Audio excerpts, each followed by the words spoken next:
o'clock. It is 9:16 now. Did you get a bouquet of fresh cut flowers maybe for Mother's Day?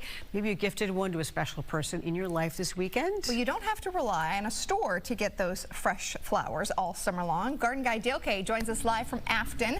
Some easy steps to create your own cut flower garden. Good morning, Dale.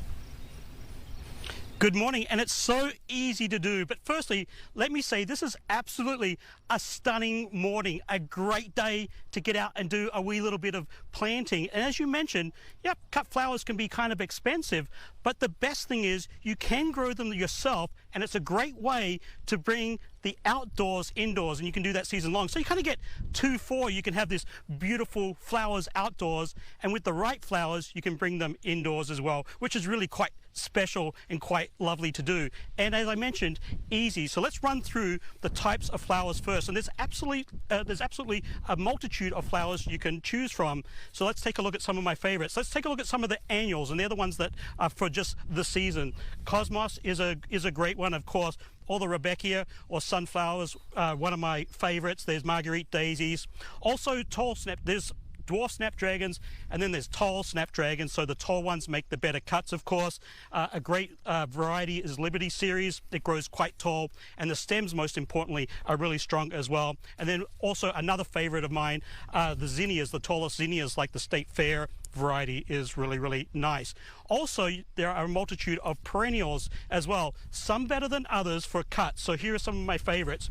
Firstly, delphiniums are great. Hollyhocks are also really good too. They're quite tall. All the echinaceas or cone flowers make really good cut flowers. And then the Asiatic lilies also are great. And the great thing about all of those is they become in a multitude of colors, which is really, really exciting. So no matter what color palette you like or how your decor is inside, you can end up matching your cut flowers to that, which is quite nice as well. Peonies is another great perennial. They are already getting set to bloom right now. These ones are quite buttered up. I like pink peonies. They look quite nice inside.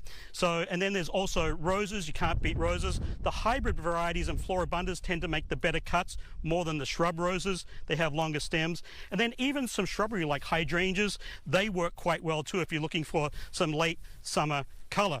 Now, what I'm planting this morning, there's also the last group is bulbs and then seeds. So if you like sunflowers, seeds, plant those directly into the ground by seeds. And then also gladiolas and dahlias, whether they're tubers or bulbs, also work quite well. So that's what we're going to plant this morning. And I've got my raised beds here. And raised beds are actually kind of fun to plant in. Firstly, if you don't have to bend over quite as much to do planting or cutting. And then also, if you got bunnies, they kind of help kind of protect your flowers from bunnies. And then also the soil actually warms up quicker in a raised bed. So you can bang in your flowers quite a little bit earlier, which is really, really nice. So I got my tubers here. And the great thing about dahlias is it's a great summer plant. Basically, all you need to do is plant them about 4 to 5 inches. And you want to make sure your soil temperature is nice and warm. That's why we're planting them now. And they are fantastic summer blooms, fantastic cuts as well. So with a little bit of care, we might even pop in some, the other great bulb that works as a cut that you can direct plant is gladiolas. They work quite well for direct planting. Now, what I've mixed into my raised beds, of course, is a slow release fertilizer. This essentially fertilizes for a month, or sorry, for 4 months, so you get a whole season's worth of fertilizer right there. But one little tip on dahlias, fish emulsion. It's a little bit stinky, but fish emulsion is actually a really, really good fertilizer for dahlias. Make sure when you're planting these bulbs, you don't overwater. You don't want the bulbs to rot. So make sure the foliage comes up before you really initially start watering, and then make sure there's some good growth before you start fertilizing. But fish emulsion is a great way to get ensure you have really successful blooms. And then last but not least, of course, you need some good pruners for making sure you can harvest all your cuts, some vases, all that kind of good stuff. But essentially, what I like to do is kind of have a mix of all of the annuals, perennials, and then the bulbs. That way you get continuous blooms all summer long.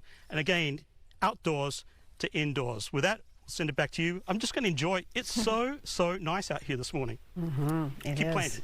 It is great to bring you flowers in. I have a lilac bush, and I'm telling you, just bringing them inside over the weekend, it was fantastic. Awesome. Good stuff, Dale. Thank you.